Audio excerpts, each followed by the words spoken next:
Welcome to Narrative Responsibility, a podcast about examining the meta story of your life, how well it is serving you, and how to change it for the better.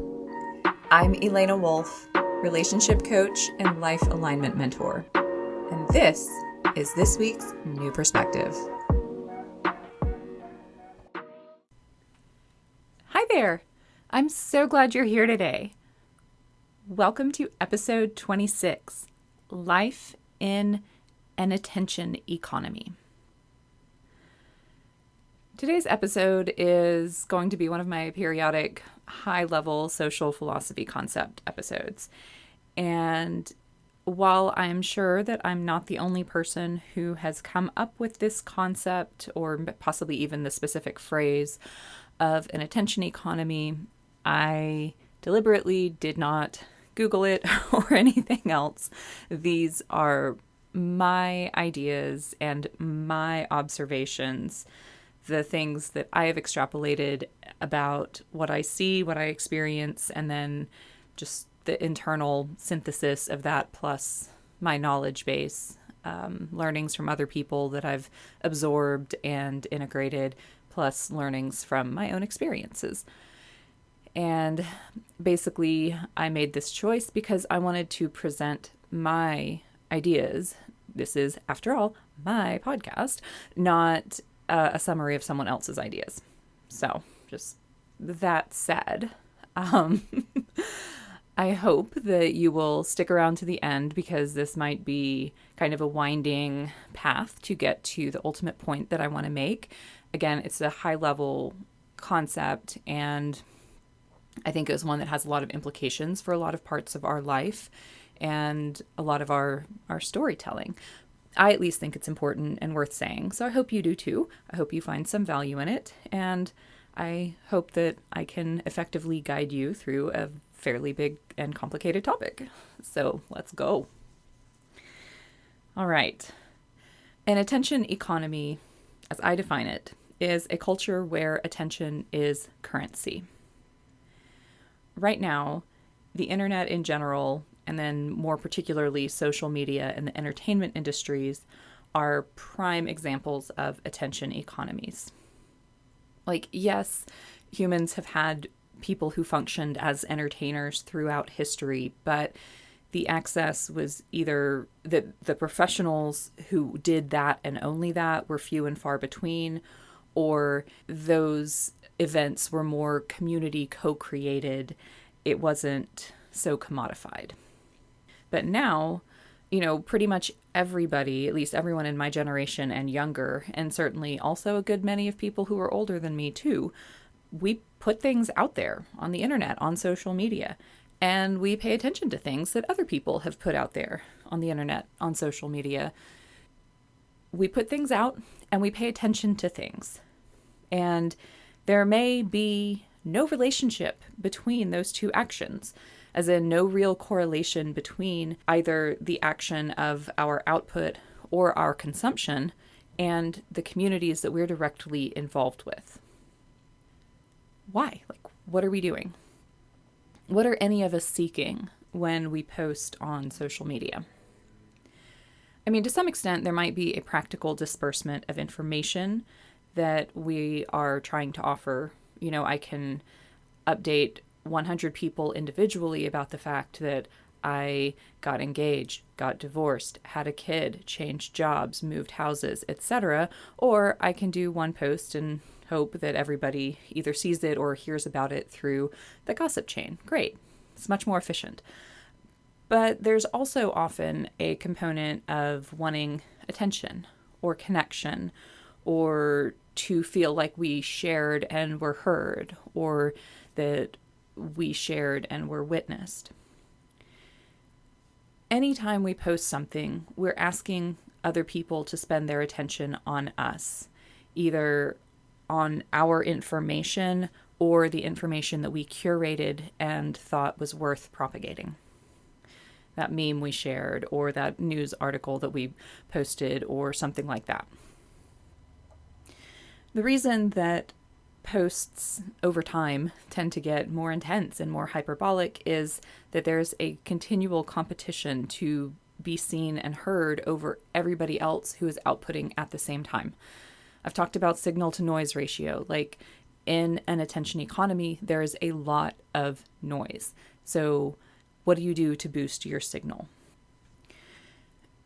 The attempt to be seen and heard and witnessed might be stemming from unmet needs, whether those are like long-term unmet needs that go all the way back potentially to childhood and the relational environment we grew up in, or if it's unmet needs in our current moment that we simply don't have the supportive relationships that we need on a psychological and emotional level to be balanced. It might also just be a habit or something that we do so that we can be seen to participate in the current culture. If everyone in our community is essentially online and we're not, then we're not showing up to the same place that our community is showing up. So sometimes that's why we're doing it, rather than, oh, I really need someone to hear me say this, or I really need this piece of information to be shared. And there's nothing wrong, by the way, with wanting to be seen and heard. Humans are social animals. We need to be seen and heard. We need to be able to share and feel like someone received it. Ideally, we're getting this met via direct contact with people that we are in consenting and reciprocal relationships with, whether that's friends, partners, family members, community members. But also, in the modern West, at least, there is an epidemic of loneliness where people don't have the relational resources they need. Basically, our village has collapsed, or maybe the illusion of it collapsed. Debatable whether it was ever really there. But if we don't have the resources that we need on the ground in person, then we often use digital community or digital sharing as a substitute or stopgap. But why is it that we're so constantly attention motivated, whether this is in person or digitally? Why is our attention so valuable to others? Well, per my friend who is an eco-psychologist and deep student of yoga for many years, he was told in meditation with a tree and or the universe, as an eco-psychologist yogi does, that the most valuable thing that humans can do is put our attention on something. Because out of all the life in the world, our cognition and consciousness is unique. We witness in a way that nothing else can, because of the way we learn and the way we remember and the metacognition that we have. And that concept really resonated for me. Like, yeah, actually giving our full attention and full presence to witnessing something is an aspect of human consciousness that literally nothing else can do, at least not that we're aware of, not that we've ever been able to discern. And that's why we want it from each other, because it's part of what makes us fundamentally human. No matter how much we might desire to be witnessed fully by our animal companion or by our favorite tree, it is not the same as what happens in an exchange with another human being.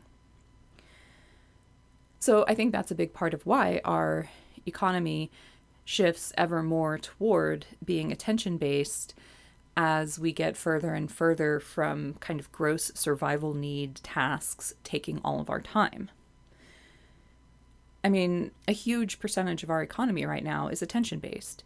It's entertainment, it's information, it's political will, it's social signaling with what we wear and the companies that we choose to purchase from. It's leveraging our compassion and our conscience by bringing attention to a specific person or a specific problem. A lot of jobs are based on the above, and another big chunk of modern labor is putting attention to numbers and data rather than directly handling objects. And, a lot of those numbers, a lot of that data ultimately feeds all of those attention economy sectors. And it's not all jobs, it's not all labor. Obviously, there are still plenty of tasks that have to be done physically, but it's a big percentage of it. Why? Why does our attention matter so much and command so much value? Well, it's because we have a finite amount of it. Attention equals time. If we are putting our full attention somewhere, then that means we are giving that thing or that person our time.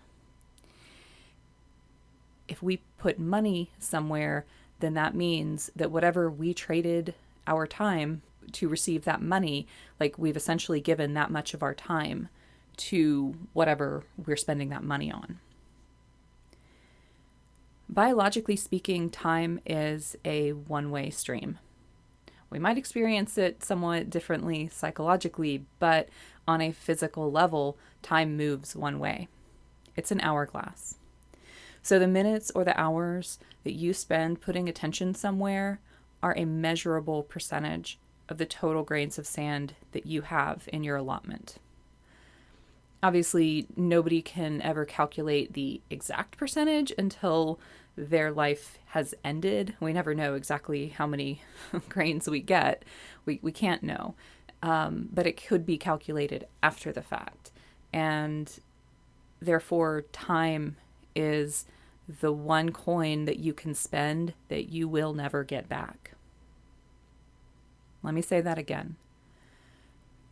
Time is the one coin that once spent cannot ever come back to you.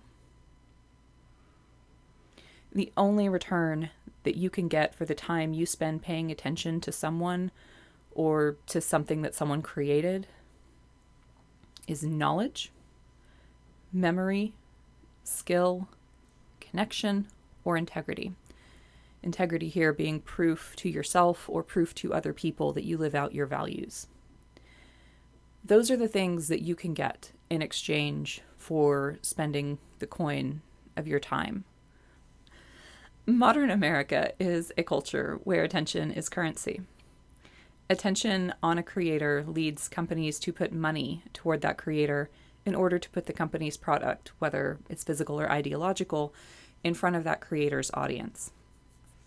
We're not quite to the level of Tanith Lee's book, Biting the Sun, where people paid for goods with emotional energy that was harvested and converted to electrical power. But honestly, the transference of attention to money is pretty minimal on the internet. Attention is currency. People who command attention have more currency. People get book deals because they have follower counts. People in the general population will pay attention to specific creators because others in the populace are paying attention to them. We get curious. We want to know what everyone else is looking at, so we look at it too. That's why popular songs and popular content can reach a certain level of becoming ever more pervasive. The more attention is put on them, the more people want to pay attention to them. It's a self-reinforcing cycle, at least for a time. So there's two kinds of content creation. There's the independent content creators. These are going to be, for the most part, individual actors or small group actors. Actors in the sense of doers, like the people doing the things, not the job of being an actor. So this is, social media influencers, independent entertainers, educators, musicians, writers, whether it's fiction or nonfiction, podcasters, poets, artists, gamers, cosplayers, app designers. There's a whole, basically any job that can be done at a corporate level can also be done at an independent level in one way or another. It's just a much smaller scale, maybe a much smaller audience, smaller product disbursement, but it's there. And then you also have corporations that create content. movie and television studios, music studios, fashion houses, even like theater, dance productions would fall into this category, video game developers, app developers, the news media, political parties. And you can also have anyone who's in the independent category that is subcontracted to a larger entity, would then be acting on behalf of that entity rather than on their own behalf. And there are also aggregators that act as middlemen who get a slice of the fee. This is like social media companies, tech platforms, marketplaces like Amazon, eBay, Etsy. All of them, all of them want your attention and the currency that comes with it, whether that's direct, basically they're asking you for money, or indirect, they want the money that someone else pays them to hold your attention long enough in order to see an ad placement. Again, wanting someone's attention is not in and of itself a bad thing, whether we're talking on a personal level or a creator level of someone overtly participating in the attention economy. Wanting to sell someone something is not in and of itself a bad thing. Sometimes what is being provided for sale, again, directly or indirectly, is valuable, useful, or simply pleasurable. Even if humans didn't need to make money, we would still have to figure out how to meet our practical biological needs and our psychological needs. Some of our psychological needs include novelty, problem solving, contributing to the community. Other psychological needs include comfort, pleasure, creation, and sharing our stories or our creations. The ecology of personality types means that different people have different gifts and different kind of capacities for different types of action. That is, different activities will make different people feel most alive and most content and most like themselves. For example, what I can do for hours on end might be something you would struggle to do at all, or maybe you find difficult to do it for more than like an hour. And in that case, the reverse is probably also true, that the things you can do indefinitely are things I would struggle with, or maybe I can do for like half an hour, 90 minutes, and then I gotta tap out. That's okay. That just means that we should have different types of work so that we can be engaged by what we do and perform at high levels that only someone with a high capacity for that task can. And that way we both provide unique value to our community for what we do. Even in a society without money, there will still be people that gravitate toward one kind of labor rather than another. And they'll either exchange labor or exchange the goods that their labor produces in one way or another. We would do this even in contexts where our biological needs were provided for, because we still have psychological needs to participate, to produce, to engage with life. If we weren't meeting those needs, we'd start to self-destruct. The need for engagement and advancement and contribution does not stop just because our survival needs are met. We cannot escape our biology. We can only transform the specific tasks we're doing in service to it. So, coming back then to our modern attention economy, which is leveraged for money, because in the West, we live in a society where our survival needs are generally met by being purchased with money rather than us directly performing those tasks for ourselves. Like, most of us aren't out there farming. We're not out there butchering animals. We're not out there harvesting firewood to make heat and the ability to cook. We just pay for those things. That makes money a survival need, which then makes the fight for attention and the currency that comes with it less than innocent. It's basically a fight for getting our survival needs met. If I get attention, therefore I get money, therefore I survive. And when I say less than innocent, I don't mean that it's inherently a problem. It's not inherently evil. It's simply that in an attention economy where attention equals currency and you need currency to get your survival needs met, there is an agenda to it. Ideally, you have someone who's operating in good faith, looking for a win-win situation. I give you something you want in exchange for your attention or your money or both, and everybody walks away satisfied. But it would be disingenuous to pretend that that exchange is not what's happening. But I think a lot of us don't stop to think about that. We don't stop to think about the fact that our attention is a kind of currency and that it is a coin that we can't recover. Deciding that you're not going to participate in the attention economy is honestly unrealistic. If you want to be informed and culturally literate right now, it kind of requires at least a certain level of engagement with what's happening in your broader community. And that does mean a lot of digital spaces. It might be social media. It might be more the internet in general. It might be podcasts. It might be the TV show that people are talking about, the movies people are watching, the music people are listening to. It's hard to actively bury yourself away from any of that and still feel connected to your culture. I mean, if you make the choice to drop out, legit, more power to you. But if you don't want to drop out, then you have to engage with these companies and with these creators and these curators. So how do you do it when there are very real dangers? I mean, I think by this point we should all be familiar with the litany of dangers that come from being on our phones too much. Screen addiction, getting dissociated from your body and, kind of checking out from your emotions, being disconnected from other people in your life, in the present moment, in maybe even in the space that you're sharing. Having unhealthy expectations for what life should look like or what relationships should look like or what you should physically look like.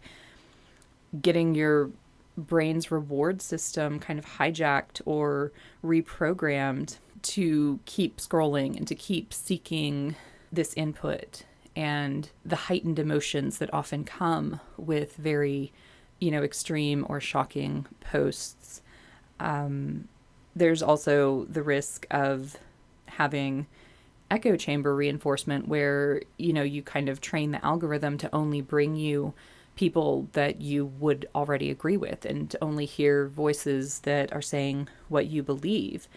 And you can't always notice if they're getting more and more extreme and taking you further away from maybe the moderating influence of critical dissent or thoughtful counterpoints. There's also a mental exhaustion that comes from having to parse out too many pieces of information and too many half-truths, especially if you don't have training in how to spot cognitive biases. But I mean, even if you do, it's simply exhausting to have to sit there and think about every single piece of information that you've come across in a day. Like, it's more information than our brains were really meant to try and cope with. Scrolling, or what I think is now called like doom scrolling, it's a known time suck.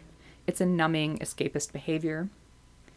And it's energetically expensive in terms of the kind of focus that it takes.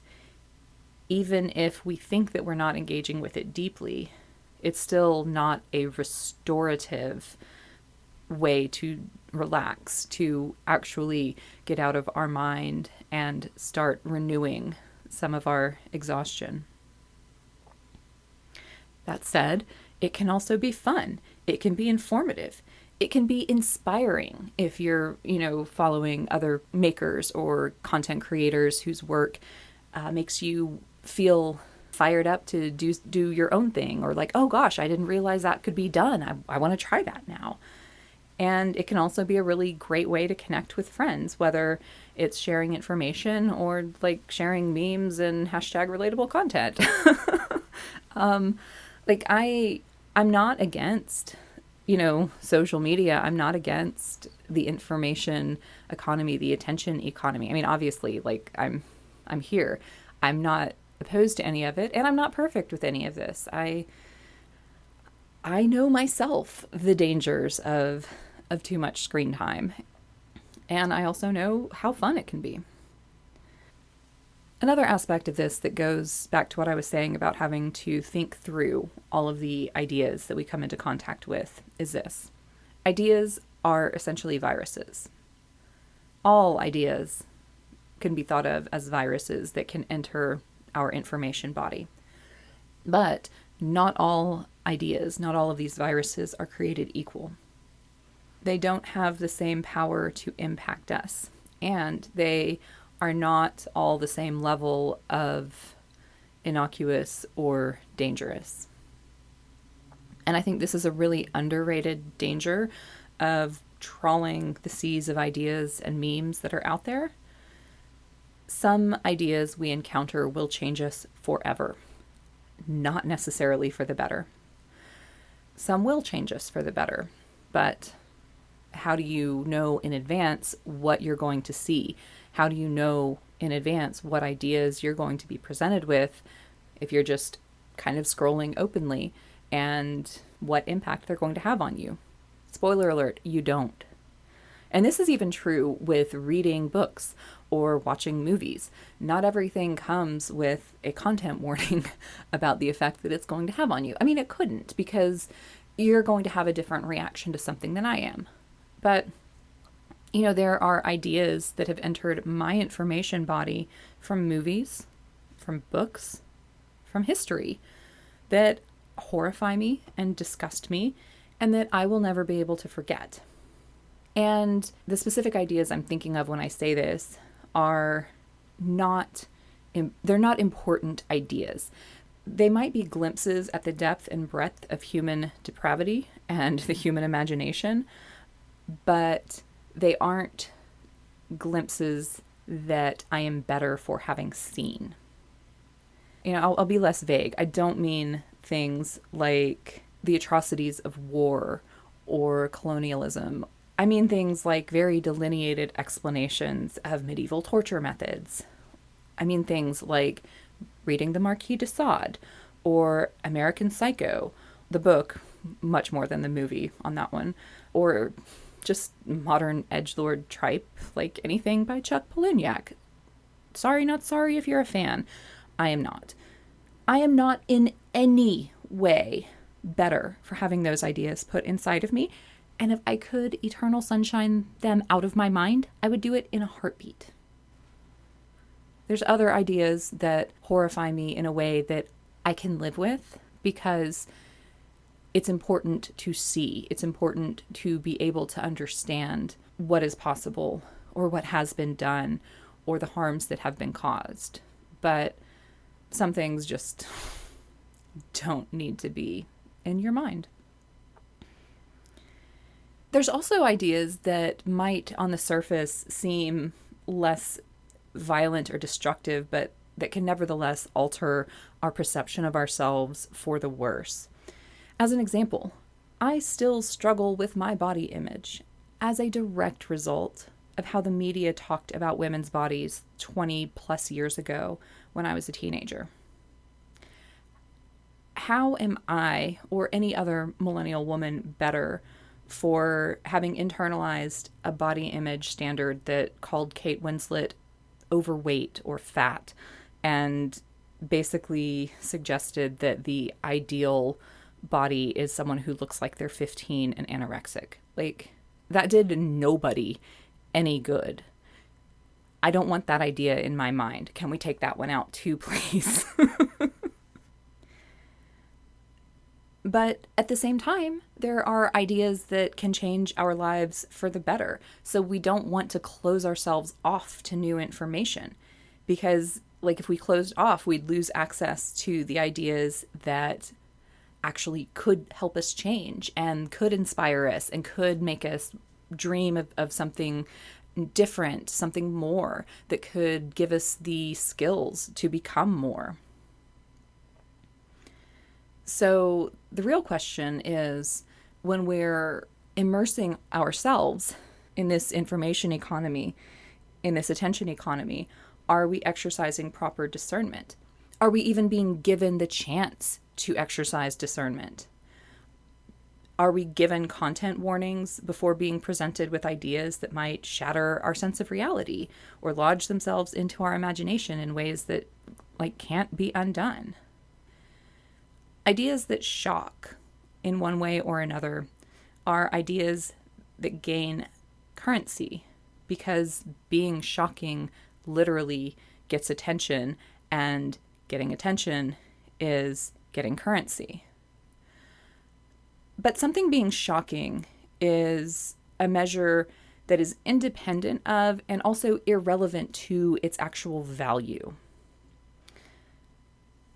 Some of the ideas that change us for the better are shocking because they force us to look critically at beliefs that maybe we inherited and that we assumed to be true or that we assumed to be benign that turn out to be lies or harmful, maybe to others rather than ourselves. But, presuming we're a person of conscience who doesn't want to perpetuate harm onto others, we then see this idea as causing harm and choose to reject it.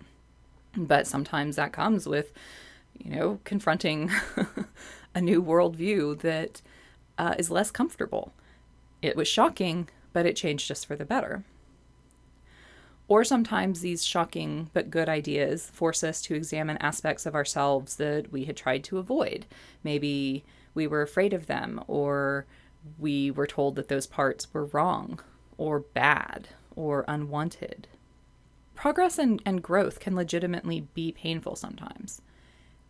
But too often, the ideas that we're presented with that shock us are basically fantasies. They're exaggerations of actual beliefs, or they're projections of worst-case scenarios. They're not actual representations of real beliefs, or real actions, or real outcomes.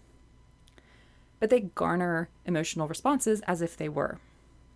Because our emotional systems respond to ideas and symbols regardless of whether those ideas and symbols represent facts.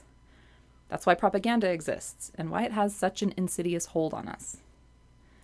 How well do any of us filter out propaganda even when we're trying to? Much less when we don't even have the awareness of it or the capacity for spotting it or controlling for cognitive biases. How many of the ideas in our subconscious did we actively choose and actively consent to in a fully informed way?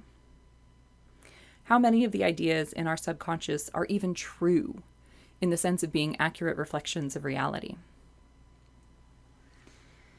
So yeah, these are these are all the questions that come up for me when I think about living in an attention economy and participating in it as both a consumer and a creator. So what are some of the ethics maybe of creating or propagating content in this situation? Obviously, I can only speak for myself, but this is how I view it. I am a content creator and an idea curator. At this time, I'm a one-woman show. I don't have any larger entity behind me paying me to hold your attention. I kind of can't imagine under what circumstance I would feel in integrity to change that. But if I ever did, I would be upfront about it. I'd be upfront about why I made that choice and who it was. But, let me call a spade a spade. I am participating in the information economy as a seller. You are listening to my content right now. If you got this far, God bless. Let's keep going. You are giving me your attention so that I can direct it to the ideas I perceive as valuable. Possibly you have also given or considered giving me money, and, I appreciate it if you have. Being able to build a life around work that is meaningful to me and that leverages my biggest gifts is an incredible blessing. I am grateful for it every day. So thank you. Part of what makes my work feel good to me is believing that this transaction My content, whether we're talking public or private content, for your time and attention or money is ethical. What is an ethical exchange for me? First, I am open and clear about what I'm offering, and my content actually delivers on that promise. Or at least makes a really good faith attempt to do so with some expectation of success, at least most of the time, if not every single time, for every single listener. So that's the first thing. I'm very clear about what I'm doing, and I actually do it. The second is that I try to give you something valuable in exchange for your time and attention. I want you to walk away from your engagement with me or my content with something you can actually hold on to. Knowledge, perhaps. A new skill to practice, perhaps. A sense of deeper connection to humanity or to yourself. A feeling of hope or inspiration that energizes you to make a positive change in your life. Something. I want you to benefit in a tangible way from having spent your time with me, from having spent your attention on my content. I don't want to take 30 minutes of your time each week and put bad ideas into your mind. Nor do I want to create short-form content simply to give you a laugh or a break. There's nothing wrong with that kind of content, but so much of what I see on social media and from content creators is essentially meaningless. It's a quick laugh, or it's an attempt to put a really complex idea into one soundbite. Either output basically creates ephemeral amusement. It makes no lasting impression, and it's wiped from your memory before the day is gone. And that kind of content doesn't come with a warning label. It doesn't come with a declaration that what you're about to see will be so insubstantial you don't remember it tomorrow. And as a consumer, I ask myself, is that where I want to put my attention? Is that how I want to spend the coin of my time? Is that how you want to? Maybe a few minutes of that is genuinely a way to lighten the burdens of the day, but hours? And it's so easy to get lost in scrolling or to binge watch shows or, to just turn on another movie. But even if it is just a few minutes, how deliberately are you making the choice to spend your time that way? On something that you won't remember? If that kind of content reminded you upfront of what it is, would you still make the choice to engage with it?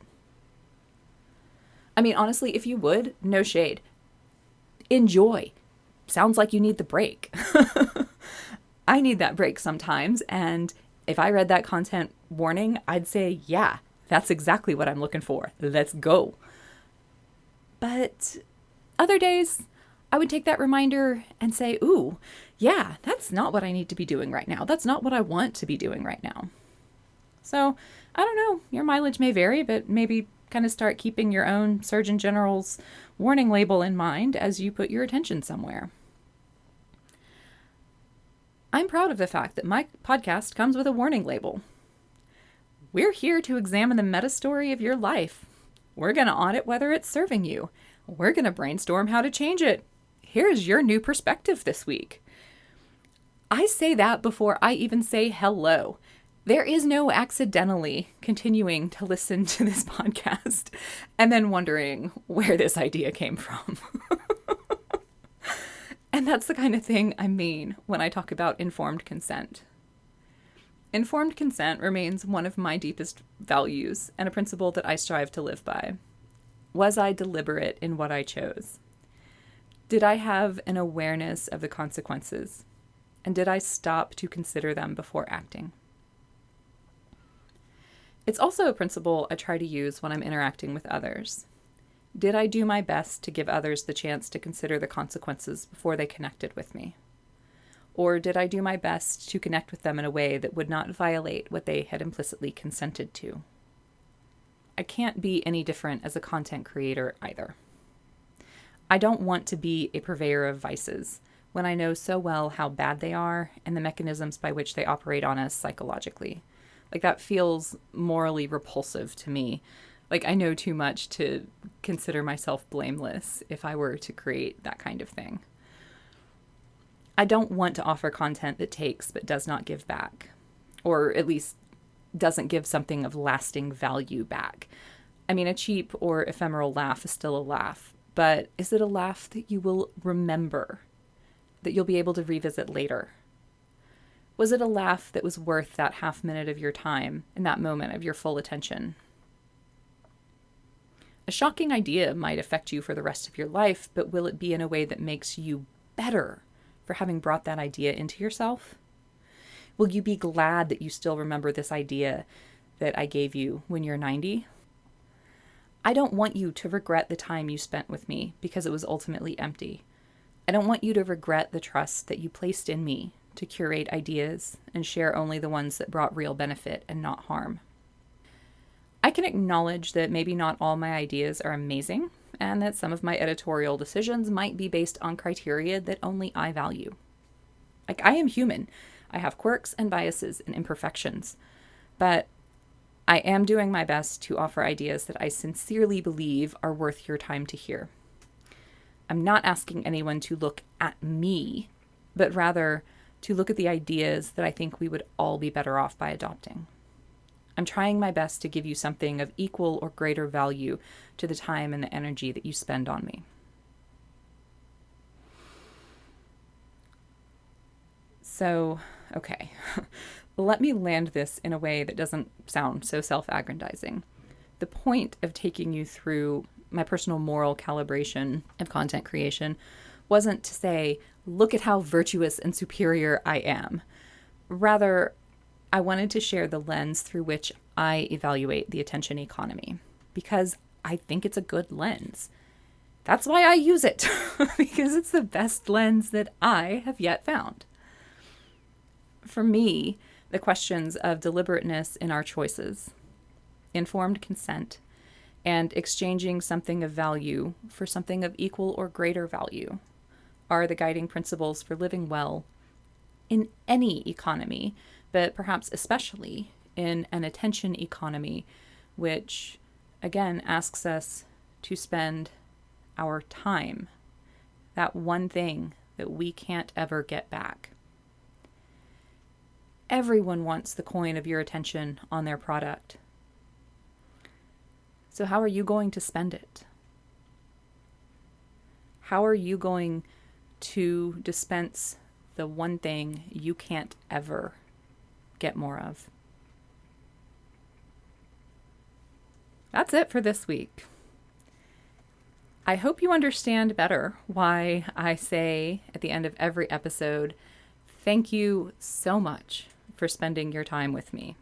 I genuinely mean that. Thank you for trusting me to bring you good ideas, and thank you for wanting to be around my energy. If you want to know more about my work as a coach, you can check out thepatternbreaker.com. You can follow me on Instagram at thepatternbreaker. If you want to support the podcast, you can leave me a rating and review. You can tell your friends. You can check out my Patreon, patreon.com/narrative responsibility, and see if you want to become a subscriber. And until next time, what part of your story are you going to take responsibility for this week?